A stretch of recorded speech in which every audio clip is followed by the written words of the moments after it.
Izay ary no dirantsika eo anatin'ny tontolon'ny fandrarana nampahafantarana nandritra ny festival des entrepreneurs andian'ny faharoa izay nitanterahina omaly teny amin'ny NTH Ampefloa ireo tetikasa telo isan'ny mendrika indrindra tamin'ny fifaninanana concours d'innovation nationale de technologie no safidiana manokana moa ireo tetikasa telo ireo vono izy ireo mifandraika amin'ny loha hevitry ny festival des entrepreneurs mahakasika ny fizahantany sy ireo asa manodidina azy.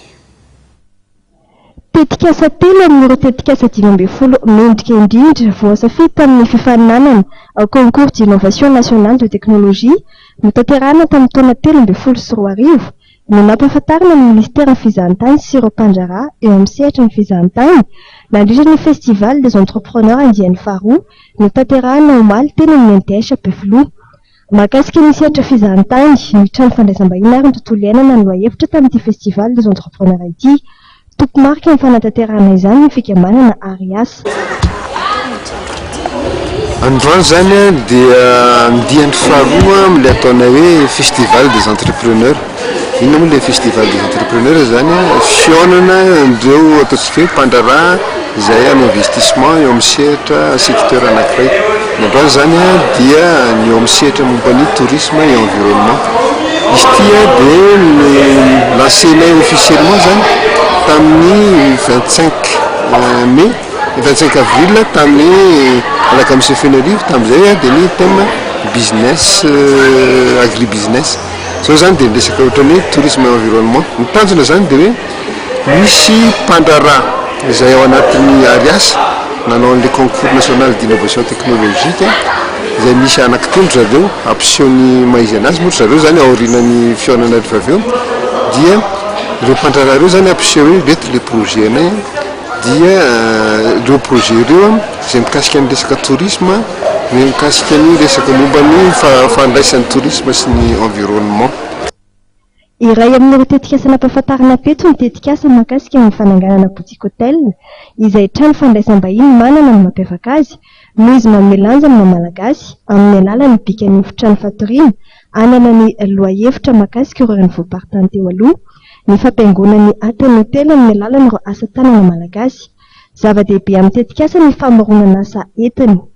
Tsy salon tsy moa zany efa salon fahatelo ny tanterahanay dia tamin'ny salon tao amin'ny vice primature zay voalohany indrindra ny salon voalohany ataonay dia efa nisy ramatoa tao amin'ny PNUD nisy olona tao amin'ny PNUD intéressé tamin'ilay projet fa kosa nangatahana taminay zany vita tanteraka le business plan amin'ilay izy dia mbola le izy moa zany vita ny soutenansanay dia efa navita le business plan zay dia izay no endasanay vita zay vao afaka micontacter anazy zay dia manahakaraka teo nefa nanao salon tao Itaos koa dia tao Itaos nisy représentant ny EDPM izay manana mahita izy ireo mahita investisseur pour des projets dia afaka miasa zareo zay ozy izy hoy zareo rehefa tanteraka koa zany le business plan en général zany zay rehetrarehetra tonga mitsidika an'le salon anay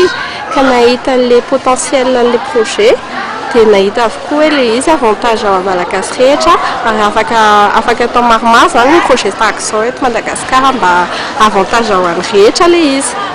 Raha iverenana ny atrikasa omaly tanjona ny amin'ny fahafahana ireo tompon'ny tetikasa ioana mivantana amin'ireo mpandraharaha ahafahana maso madimbola ny fanatanterahana azy ireo.